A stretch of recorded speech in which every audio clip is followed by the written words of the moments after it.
Hello guys, তো আজকে চলে আসলাম কালদিঘি পার্কে ঘুরতে।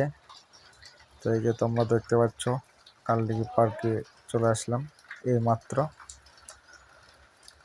তো এই যে এখন টিকিট কেটে ভিতরে ঢুকবো। এই যে দেখতে পাচ্ছ তোমরা প্রচুর ভিড়, তার মধ্যে আজকে ঈদের দিন, বুঝতেই পারছো। এই যে ঘুরতে চলে আসলাম, তো টিকিট কেটে ভিতরেও ঢুকে গেলাম।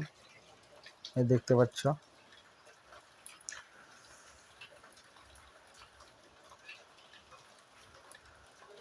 প্রচুর ভিড়। তো বন্ধুরা, ভিডিওটা কেমন লাগছে অবশ্যই লাইক কমেন্ট শেয়ার করবেন। তো ঘোরাঘুরি হয়ে গেল। তো এই যে প্লেনটা দেখতে পাচ্ছ, এই প্লেন এখন চড়ে বাড়ি চলে যাব। একে একে বাড়ি যাবে, চলে আসো, টাটা।